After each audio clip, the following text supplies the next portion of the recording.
Hello student, welcome back to the channel. आज आपको एक एक्सपेरिमेंट बोलता हूँ, ये आप घर पे ट्राई करना। एक ग्लास लेना, उसके अंदर आप एक कॉइन रखना। जो कॉइन जिधर है उधर ही दिखेगा। अब आप उस ग्लास में पानी भरो तो कॉइन आपको है ना थोड़ा ऊपर दिखेगा। ऐसा क्यों होता है और ऐसा कब होता है, यही आज हमें समझना है। कॉइन जिधर एक्चुअली में आपने रखा था उस डेप्थ को अपन बोलते हैं रियल डेप्थ, और वो जहां आपको दिख रहा है उस कॉइन को अपन क्या बोलते हैं, एपरेंट डेप्थ। तो रियल डेप्थ और एपरेंट डेप्थ में क्या मैथमेटिकल रिलेशन है वो आज अपन देखेंगे, उसके ऊपर क्वेश्चन भी करेंगे। और कॉइन कितना ऊपर या नीचे शिफ्ट हो रहा है, कॉइन का जब आपको जहां कॉइन दिख रहा है वो एक्चुअल पोजीशन से कब ऊपर होगा और वो कब एक्चुअल पोजीशन से नीचे होगा, ये भी आज अपन समझेंगे। तो चलो स्टार्ट करते हैं। कॉन्सेप्ट का नाम है real and apparent depth. Real मतलब जहां है, एपरेंट मतलब जहां आपको दिख रहा है।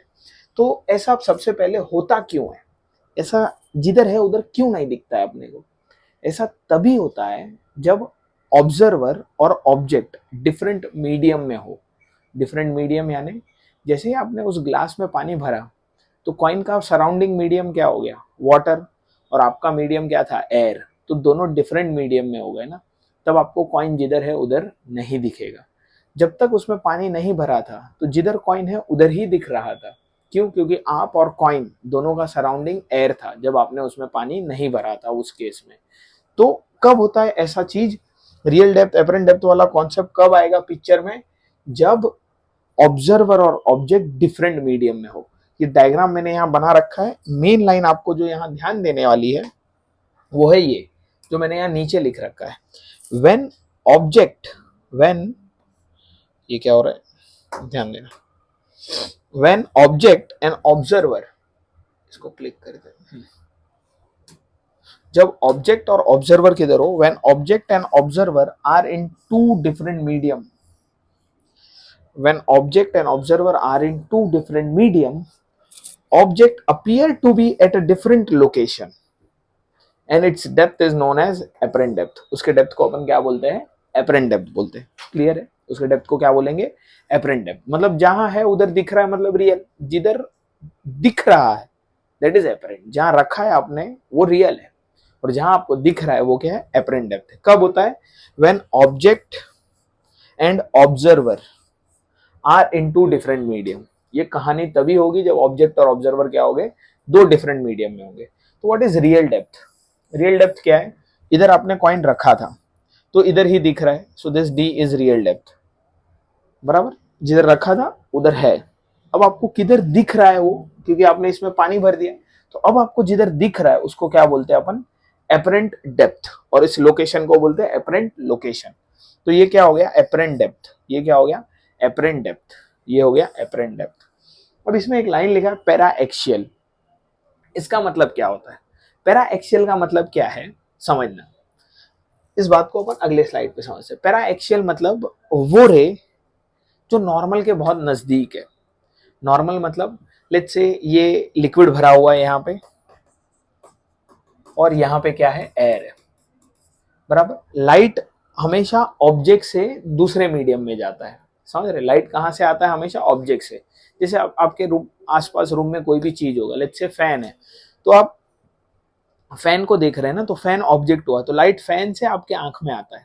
समझ रहे, तो जिस भी ऑब्जेक्ट को अपन देख रहे हैं लाइट उधर से आता है। तो अपन किसको देख रहे हैं, इस कॉइन को। तो इस कॉइन से लाइट कहाँ जाएगा, ऑब्जर्वर की आंख में। ये ऑब्जर्वर का आई है, ये क्या है, this is I of observer. तो ये एक रे इधर गया, ये नॉर्मल है, दोनों मीडियम को सेपरेट करने वाला। इधर लिक्विड है, इधर एयर है। लिक्विड और एयर को कौन सेपरेट कर रहा है, ये नॉर्मल लाइन। आप समझ रहे, ये नॉर्मल लाइन है। ये एक रे हो गया, फर्स्ट वाला रे, और ये सेकेंड रे हो गया जो यहां से ऐसे जा रहा है, और ऐसे ये भी किधर जा रहा है, ऑब्जर्वर की आंख में। आप मेरे को बताओ, आंख अपना कितना होता है, इतना सा होता है ना, तो दोनों रे इसी आई में जा रहे हैं, मतलब ये दो रे बहुत नजदीक होगा। ये दो रे क्या होना चाहिए, बहुत नजदीक, क्योंकि भाई दोनों रे आंख में ही जा रहा है। आंख को इतना बड़ा नहीं है, ये डायग्राम में आपको दिखने के लिए दूर दूर दिख रहा है, रियलिटी में दोनों रे क्या होगा, बहुत नजदीक होगा, और उन्हीं के बीच में कहीं तो नॉर्मल भी होगा। तो जब नॉर्मल के बहुत नजदीक रे होता है तो उस रे को क्या बोलते हैं, पैरा एक्सियल रे। उन रे को क्या बोलते हैं, para axial ray, ray which is very close to normal. rays very close to normal. Rays are very close to normal. जब रे नॉर्मल के बहुत नजदीक होंगी ना, तो जो angle of incidence I and angle of refraction are बहुत स्मॉल होगा. जैसे यहां पे आप ध्यान दो, ये एंगल, ये इंसिडेंट रे है, ये इंसिडेंट रे है, बराबर, ये इंसिडेंट रे, ये एंगल ऑफ इंसिडेंस हो गया, और ये क्या हो गया, एंगल ऑफ रिफ्रैक्शन हो गया. अब मैं क्या बोल रहा हूँ, ये रे बहुत नजदीक है, तो ये एंगल बहुत छोटा होगा ना, ये एंगल बहुत छोटा होगा. इस बात को आप ऐसे भी समझ सकते हैं, अगर ये एंगल आई है तो ये भी तो आई होना चाहिए ना. आप समझ रहे, ऑल्टरनेट एंगल, ये आई है तो ये भी क्या होना चाहिए, आई. अगर रे बहुत नजदीक है तो ये एंगल बहुत छोटा होगा. तो वही अपन बोल रहे हैं, पैरा एक्सियल रे का मतलब क्या है, वैसी रे जो नॉर्मल के बहुत नजदीक है, यानी एंगल ऑफ इंसिडेंस और एंगल ऑफ रिफ्रैक्शन क्या होगा, बहुत स्मॉल होगा. आओ अगले स्लाइड पे चलते और डेप्थ में समझते. ये डायग्राम है. अभी अपन यहाँ डिराइव करेंगे कि ये फॉर्मूला आता कैसे. जो फॉर्मूला मैंने यहाँ लिख रखा है ना, ठीक है, apparent depth upon real depth is n2 upon n1. n2 क्या है, इस मीडियम का रिफ्रैक्टिव इंडेक्स, n1 इस मीडियम का है. समझते धीरे धीरे. देखो, ये हो गया इंसिडेंट रे, ये हो गया एंगल ऑफ इंसिडेंस, ये क्या हो गया, एंगल ऑफ इंसिडेंस, ये हो गया एंगल ऑफ इंसिडेंस, ये क्या हो गया, angle of refraction, angle of refraction, और ये है एंगल ऑफ इंसिडेंस. समझना इस बात को. अगर ये एंगल आई है तो ये भी आई बनेगा, जेड बन रहा है ना, और ये एंगल आर है तो सेम डॉटेड लाइन इधर आया तो ये भी एंगल क्या बना, आर. जिधर रे इंटरसेक्ट होता है उधर इमेज बनता है. तो ये पहला रे तो सीधा चले गया, दूसरा रे ऐसे बेंड हुआ ना, ये दोनों रे कहां जा रहा है, ऑब्जर्वर के आंख में. तो अब इस सेकेंड रे को बैक ट्रेस करेंगे और इमेज बनाएंगे. तो इधर इमेज बन रहा है, मतलब इस ऑब्जर्वर को रखा हुआ ऑब्जेक्ट इधर है, लेकिन इसको किधर दिख रहा है, इधर. समझ रहे कैसे निकालते हैं ऑब्जर्वर को कहां दिख रहा है. तो जो रे है ना उनको बैक ट्रेस करने का, और जिधर इंटरसेक्ट करेगा उधर क्या बनता है, ऑब्जेक्ट बनता है. तो अभी ये एक एंगल आई है, ये भी आई है, ये एंगल ऑफ रिफ्रैक्शन, ये भी एंगल ऑफ रिफ्रैक्शन. अब अपन क्या करेंगे, ये जो पॉइंट है ना, इस पॉइंट को पी नाम देते हैं. इस पॉइंट पे स्नेल्स लॉ लगाते हैं. इस पॉइंट पे क्या लगाते हैं, स्नेल्स लॉ. समझना, Snell's law at point P. Snell's law लिखने का तरीका क्या है, बहुत सिंपल है. स्नेल्स लॉ क्या करेंगे, n1 sin i, n1 sin i is equal to n2 sin r. n1 sin i is equal to n2 sin r. n1 sin i is equal to n2 sin r. अब अपन ने starting में बताया कि angle बहुत छोटा है क्योंकि rays are paraxial, I and R is very small. अगर आई और आर बहुत छोटा है तो आप साइन थीटा की जगह टेन थीटा लिख सकते हैं.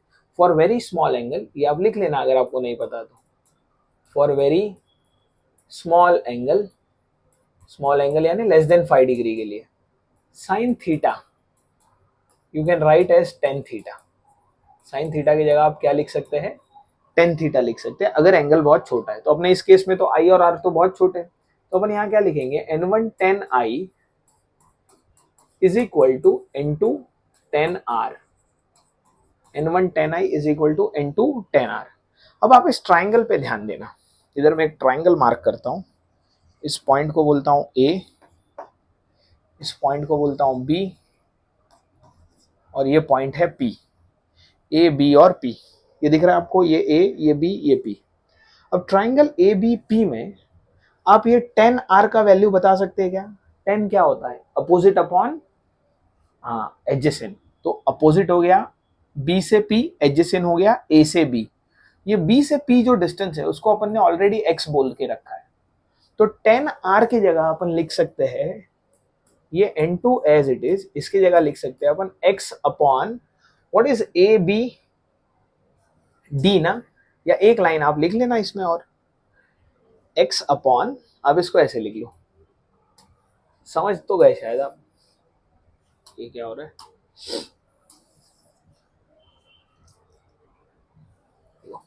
इसमें लिखो 10R क्या होगा, B से P अपॉन A से B. सही है. अब आप इस बड़े ट्राइंगल में देखो, ट्राइंगल O, इस पॉइंट को O बोला है, OBP, इसमें ये I है, OBP. तो 10I क्या होगा, BP अपॉन OB. 10I क्या होगा, BP अपॉन ओ बी, समझ रहे? What is BP and BP, this is x ना, ये बी से पी को आप एक्स बोल सकते हैं, वैसे वो कट जाएगा दोनों साइड। ओ से बी क्या डिस्टेंस है, डी, तो आप ओ से बी के जगह क्या लिखेंगे अगले लाइन में, n1 अपॉन डी, और इधर ए से बी को क्या लिखेंगे, ए से बी को, ये एपरेंट डेप्थ है D dash, this is apparent depth D dash. तो ये जो फॉर्मूला लिखा है, apparent depth upon real depth is n2 by n1, apparent depth upon real depth क्या हो गया, n2 बाय n1 हो गया। कभी ये आता भी है डिराइव करने, तो कुछ नहीं, एज इट इज डायग्राम बनाने का और ये उसके बाजू में लिखने का और लिख देने का, जो मैंने स्टार्टिंग में लिखा है कि डी डैश और डी क्या है, डी रियल डेप्थ है और डी डैश क्या है, एपरेंट डेप्थ है, and rays are paraxial. ठीक है, ये दो चार बातें लिखने का, और नीचे ये in the figure shown above the coin appear to be at elevated position than its actual position. तो सही बात है भाई, कॉइन ऊपर ही दिख रहा है, ये अपन समझ गए। इधर आना, अब ये फॉर्मूले को कैसे याद रखना है इसको समझना। डी डैश क्या है, एपरेंट डेप्थ, डी क्या है, रियल डेप्थ, n2 और n1 क्या है, n2 और n1। देखो एग्जाम में आपको ये पहचानना होगा कि कौन सा n2 है कौन सा n1 है। तो n2 उस मीडियम का रिफ्रैक्टिव इंडेक्स है जिधर लाइट जा रहा है, समझ रहे? जिस मीडियम में भी लाइट जा रहा है उसको अपन n2 मानते हैं।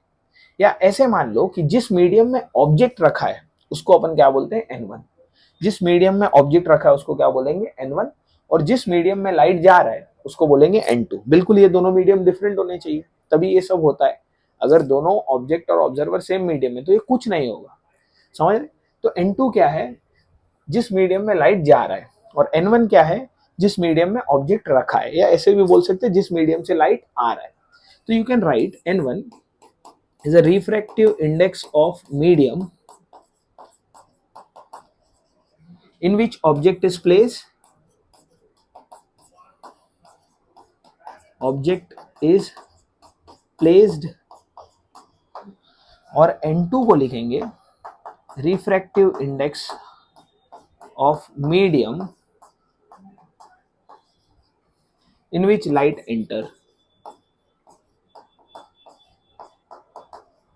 goes लिखो या enter लिखो, goes। लाइट जिस मीडियम में जा रहा है उसको अपन क्या बोलेंगे, n2, और जिधर से आ रहा है मतलब जिधर ऑब्जेक्ट रखा है, जिस मीडियम में ऑब्जेक्ट रखा है उसको n1। तो एकदम दिमाग में फिट बिठाने का, apparent depth upon real depth, उस मीडियम का रिफ्रैक्टिव इंडेक्स जिधर लाइट जा रहा है, अपॉन उस मीडियम का रिफ्रैक्टिव इंडेक्स जिसमें ऑब्जेक्ट रखा हुआ है। क्लियर है? चलो, ये हो गया अपना एक part, real depth apparent depth का। कभी आया एग्जाम में, डेरिवेशन पे लिखने आना चाहिए आपको। अब इस फॉर्मूले पे क्वेश्चन करते हैं। अब इसमें अपने को एक और बात समझनी है। अब मेरे को बताना, अपने इस केस में ये एयर है और ये कोई वाटर है, समझ रहे क्या? ये कोई एक लिक्विड है, अपन उसको वाटर बोल दे रहे। ध्यान देना, अभी जो बता रहा हूं उसको ध्यान से सुनना।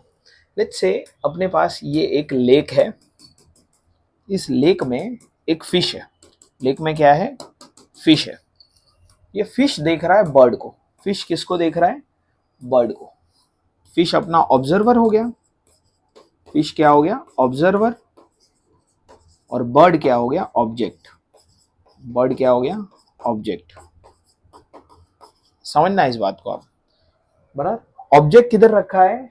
उस मीडियम को क्या बोलते हैं? n1, और जिधर ऑब्जर्वर है मतलब जिधर लाइट जा रहा है उसको क्या बोलते हैं? n2। समझना, ऑब्जर्वर कौन है? फिश है। फिश किसको देख रहा है? बर्ड को। तो ये अपना ऑब्जेक्ट हो गया। बर्ड क्या हो गया? ऑब्जेक्ट। यही उधर मैंने नीचे लिखा है, ये ऑब्जेक्ट। जिस मीडियम में ऑब्जेक्ट रखा हुआ है उसको अपन क्या मानते हैं? n1। उस मीडियम को क्या मानते हैं? n1। जो अभी अभी लिखा आपने ना, यहाँ पे इधर लिखा ना n1, refractive index of medium in which object is place. और हमेशा लाइट ऑब्जेक्ट से दूसरे मीडियम में जाता है, तो लाइट इस ऑब्जेक्ट से किधर जाएगा? इस फिश की तरफ। तो लाइट इधर आ रहा है तो ये n2 हो गया, बराबर। ये एक बात हुआ। अगर मैं ये सेम डायग्राम बनाऊं और ऑब्जर्वर और ऑब्जेक्ट चेंज कर दूं, जैसे मान लो यही फिश है, सेम फिश,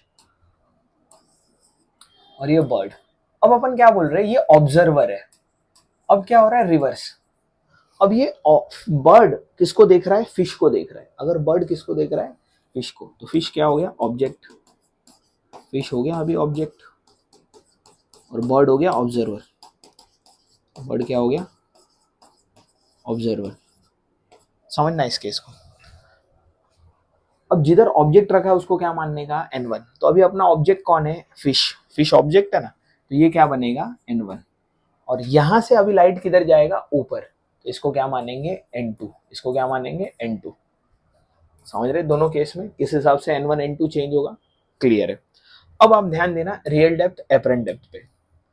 अभी हमेशा ये जो डेप्थ था ना, जो डेप्थ था अपन ने इसमें भी बनाया था, ये जो डेप्थ लिखा है ना डी डी डैश, ये हमेशा किधर से मेजर होता है, जिधर दो मीडियम सेपरेट हो रहा है उस सरफेस से ऑब्जेक्ट का डिस्टेंस मेजर होता है। देखो अपना ऑब्जेक्ट कॉइन था, तो सेपरेटिंग सरफेस, इधर तक लिक्विड है ना, उसके बाद एयर है, इस सरफेस से ऑब्जेक्ट तक का डिस्टेंस लेना है। तो अगर मैं इधर आऊं, मेरा ऑब्जेक्ट कौन है, इसमें बर्ड है, तो ये डिस्टेंस हो गया डी, ये क्या हो गया डी, कलर चेंज करते जो आपको दिखे, ये क्या हो गया डी, ये हो गया रियल डेप्थ। समझ रहे, ये क्या हो गया रियल डेप्थ। इस केस में ऑब्जेक्ट कौन है, ऑब्जेक्ट कौन है, फिश, ये ऑब्जेक्ट है ना, ये ऑब्जेक्ट है, तो ये क्या हो गया रियल डेप्थ हो गया, ये क्या हो गया रियल डेप्थ डी। आप समझ रहे, ये क्या हो गया रियल डेप्थ, ऑब्जेक्ट का डिस्टेंस देखने का सरफेस से, तो ये डी है, इधर ये डी है। n1 n2 कैसे डिसाइड करने का, जिधर ऑब्जेक्ट रखा है दैट इज n1, और जिधर लाइट जा रहा है दैट इज n2। ठीक है, तो ये बात दिमाग में रखो। अब इसमें एक और बात समझनी है, देखो दोनों केस में ना, एक बार ऑब्जेक्ट किधर है और ऑब्जर्वर किधर है। अगर मैं अभी ऑब्जर्वर का बात करूं तो ये फिश है, ये अपना ऑब्जर्वर है। इधर ऑब्जर्वर किधर है, ऑब्जर्वर इसमें है डेंसर मीडियम में, और इधर ऑब्जर्वर किसमें है, रेरर मीडियम में। ये किसमें है, रेरर मीडियम में। ऑब्जर्वर, हाँ ऑब्जर्वर किसमें है, रेरर मीडियम में, रेरर मीडियम में। देखो ये दो एग्जांपल में बहुत कुछ समझ में आएगा। अब तक समझ में आ गया डी कैसे लेने का, डी किसका डिस्टेंस है, ऑब्जेक्ट का, n1 जिधर ऑब्जेक्ट रखा हुआ है उसका डी, वो मीडियम का रिफ्रैक्टिव इंडेक्स, और n2 जिधर लाइट जा रहा है। अब अपन क्या देख रहे हैं, दोनों एग्जाम्पल में एक बार ऑब्जेक्ट किधर है, ऑब्जर्वर, एक बार ऑब्जर्वर किधर है, डेंसर मीडियम में, और दूसरी बार ऑब्जर्वर है रेरर मीडियम में। अब होता क्या है, जब भी ऑब्जर्वर रेरर मीडियम में रहेगा तो उसको चीजें नजदीक दिखाई देती है। समझना, जब भी ऑब्जर्वर रेरर मीडियम में है तो उसको चीजें नजदीक दिखाई देंगी। या इसको आप उल्टा भी बोल सकते हैं कि जब भी ऑब्जर्वर डेंसर मीडियम में है, कौन, ऑब्जर्वर, तो उसको चीजें दूर दिखाई देंगी। एक हो गया ऑब्जर्वर के पर्सपेक्टिव से, बहुत सारी बुकों में लिखा रहता है, लेकिन अपन सब ऑब्जेक्ट के हिसाब से ही दिमाग में रखेंगे। ठीक है, तो देखो मैं फिर बता रहा हूँ आपको, चीजें समझते चलना। पहले अपन ने क्या देखा, जिधर ऑब्जेक्ट है उसको n1 बोलेंगे, जिधर ऑब्जेक्ट है उसको क्या बोलेंगे, n1। ऑब्जेक्ट का डिस्टेंस सरफेस से d होता है, एक्चुअल डिस्टेंस। अगर ऑब्जेक्ट, ये मैंने ऑब्जर्वर के लिए लिखा था, अब मैं ऑब्जेक्ट के हिसाब से बता रहा हूँ क्योंकि अपन सारी चीजें ऑब्जेक्ट के हिसाब से ध्यान रख रहे हैं। अगर ऑब्जेक्ट डेंसर मीडियम में, इसमें ऑब्जेक्ट किधर है, डेंसर मीडियम में, ऑब्जेक्ट किधर है, डेंसर मीडियम में, और इधर ऑब्जेक्ट किधर है, रेरर मीडियम में, रेरर मीडियम में। जब भी ऑब्जेक्ट डेंसर मीडियम में होगा ना, तो वो ऑब्जर्वर को पास दिखाई देता है। ऑब्जेक्ट किधर होगा, डेंसर मीडियम में, मतलब ये फिश अभी इधर है ना, तो इस ऑब्जर्वर को किधर दिखाई देगा, पास, मतलब इससे ऊपर दिखाई देगा, तो ये होगा डी डैश, ये हो गया डी डैश। समझ रहे, और जब भी ऑब्जेक्ट रेरर मीडियम में होगा तो वो ऑब्जर्वर को दूर दिखाई देता है। दूर मतलब ये इधर है ना, तो ये ऊपर दिखाई देगा ऐसे, आर डैश। समझ रहे, ये बात समझ रहे। देखो फिर मैं समराइज कर रहा हूँ, क्यों बार बार बता रहा हूँ, क्योंकि इसमें गड़बड़ करते हैं। वो तीन चीजें दिमाग में रखनी है। एक तो जिस मीडियम में ऑब्जेक्ट है उसको n1 लेने का, दूसरा जो डिस्टेंस डेप्थ लिखते हैं, जो डेप्थ लिखते हैं उसको क्या लिखने का, ऑब्जेक्ट से, मतलब ऑब्जेक्ट का डेप्थ लिखने का सरफेस से। और तीसरा जो पॉइंट हमें याद रखना है वो क्या है, अगर ऑब्जेक्ट डेंसर मीडियम में है तो वो ऑब्जर्वर को नजदीक दिखता है, यानी डी डैश छोटा आएगा और डी बड़ा होगा। समझ रहे, और अगर ऑब्जेक्ट रेरर मीडियम में है, अगर ऑब्जेक्ट किधर है, रेरर मीडियम में, तो वो ऑब्जर्वर को दूर दिखाई देगा, यानी इस केस में डी डैश बड़ा है, इस केस में कौन बड़ा है, डी डैश बड़ा है, डी डैश। समझ रहे, जब भी ऑब्जेक्ट ऑब्जेक्ट रेरर मीडियम में है, ऑब्जेक्ट रेरर में है, तो क्या बड़ा रहेगा, डी डैश बड़ा रहेगा डी से। और ऑब्जेक्ट अगर डेंसर मीडियम में है, ऑब्जेक्ट किस में है, डेंसर मीडियम में है, तो क्या बड़ा रहेगा, डी का वैल्यू ज्यादा रहेगा। जैसे ये ऑब्जेक्ट था, ये डेंसर में है ना, तो डी डैश छोटा है, डी बड़ा है। अगर ऑब्जेक्ट रेरर में है तो डी डैश बड़ा है और डी छोटा है। क्लियर है इधर तक सारी बातें? बस 3 पॉइंट ही याद रखने हैं। पहले तो n1 जिधर ऑब्जेक्ट रखा है उस मीडियम का रिफ्रैक्टिव इंडेक्स, जो ये डी लिखते हैं डी, वो कहाँ से लिखना है, सरफेस से ऑब्जेक्ट का डिस्टेंस, ना कि ऑब्जर्वर का। और डी डैश, अगर ये डी डैश भी सरफेस से ही लिखते हैं। ये आपको एडिशनल पॉइंट जो आपको दिमाग में रखना है, ये क्वेश्चन सॉल्व करने में हेल्प करता है। अगर ऑब्जेक्ट डेंसर मीडियम में है तो वो कहाँ दिखाई देगा, नजदीक दिखाई देगा। ऑब्जेक्ट डेंसर मीडियम में है तो नजदीक यानी डी बड़ा रहेगा, डी डैश छोटा। और अगर रेरर मीडियम में तो उल्टा, डी डैश बड़ा रहेगा और डी क्या रहेगा, छोटा रहेगा। चलो आगे बढ़ते क्वेश्चन की तरफ। ये क्वेश्चन है, अब आप मेरे को इसका आंसर बताना, ठीक है। The actual distance of fish and the nose of बालक, ये बालक है, इसका नोज है, fish and nose of the बालक from the wall of the aquarium are 10 metre and 12 metre. मतलब ये 12 मीटर पे बालक है, 10 मीटर पे फिश है, ये दे रखा है वो लोग ने, फिश और बालक का नोज कितने पे। Find the distance of the nose as viewed by the fish. अब आप इसमें मेरे को बताओ ऑब्जेक्ट कौन है, ये ऑब्जेक्ट है, बालक क्या हो गया, ऑब्जेक्ट, बराबर। आपको पहले पहचानना है। Find the distance of the nose as viewed by the fish, मतलब फिश क्या हो गया, ऑब्जर्वर हो गया, फिश क्या हो गया, ऑब्जर्वर, बराबर। फिश क्या हो गया, ऑब्जर्वर, फिश क्या है, ऑब्जर्वर है, ये ऑब्जर्वर है, ऑब्जर्वर। अब मेरे को बताओ डी कौन सा डिस्टेंस है, 10 है या 12 है। यस, ऑब्जेक्ट का डिस्टेंस देखते हैं, ऑब्जेक्ट ये है ना, तो ये डी हो गया आपका रियल डेप्थ। अब ये दोनों अलग अलग मीडियम में है, समझ रहे ना, ये दोनों डिफरेंट मीडियम में, तो ये फिश को इधर नहीं दिखाई देगा, कहीं और दिखाई देगा। अब ऑब्जेक्ट रेरर मीडियम में है ना, तो दूर दिखाई देगा, आप समझ रहे, यानी आपके डी डैश का वैल्यू ज्यादा आना चाहिए। ऑब्जेक्ट रेरर में तो दूर दिखाई देगा, समझ रहे, तो डी डैश बड़ा आना चाहिए compare to D as object in rarer medium, rarer medium, समझ रहे, यही लिखा था मैंने इधर भी। ऑब्जेक्ट रेरर मीडियम में तो डी डैश बड़ा होना चाहिए डी से, मतलब ये जो फिश है इसको बालक का नोज 12 पे नहीं 12 से ज्यादा पे दिखाई देगा। अब बिल्कुल आप ये फॉर्मूला यूज कर सकते हैं, D dash upon D, D dash हमें फाइंड करना है, डी पता है कितना है 12, n2 ये तो n1 हो गया ना, ऑब्जेक्ट जिधर रखा है दैट इज n1, n1 का वैल्यू 1 है और n2 का वैल्यू वो लोग ने देना चाहिए, नहीं दिया है। वाटर के केस में आप इसको 4/3 मान सकते हैं, तो n2 कितना है 4/3, एक कलर दिख रहा है क्या आपको, n2 कितना है 4/3, थोड़ा लाइट है लेकिन ठीक है, मैं बोल रहा हूँ तो समझ पा रहे हो। तो वाटर का रिफ्रैक्टिव इंडेक्स 4/3 होता है, तो n2 हो गया 4/3 और n1 हो गया 1। अब आप डी डैश लिखो, डी डैश क्या आएगा 12 इंटू 4/3 यानी 3 4 जा, यानी डी डैश कितना आ गया 16 मीटर, डी डैश कितना आएगा 16 मीटर आएगा, D dash will be 16 metre, सब मीटर में दिया है ना हमें, तो ये हो गया 16 मीटर, समझ रहे क्या। देखो ये आंसर आप अगर ऑप्शन होते 4 बराबर इस क्वेश्चन में, और मान लो किस्मत से एक ही ऑप्शन बड़ा होता, मतलब 12 से बड़ा एक ही ऑप्शन होता, तो आप उसको टिक मार के आगे बढ़ते, कुछ नहीं करना पड़ता आपको। बस आपको एक बात याद रखनी है, अगर ऑब्जेक्ट रेरर मीडियम में है तो डी डैश बड़ा रहेगा, और ऑब्जेक्ट अगर डेंसर मीडियम में है तो डी का वैल्यू बड़ा रहेगा। मैं फिर बता रहा हूँ क्यों इतना एम्फोसाइज कर रहा हूँ, क्योंकि चीजें आसान हो जाती है अगर आप ये इतने से पॉइंट याद रखेंगे ना, तो ठीक है। तो चलो बाय, इसको यहीं समराइज करते हैं, बाकी नेक्स्ट वीडियो में और डिटेल में पढ़ेंगे।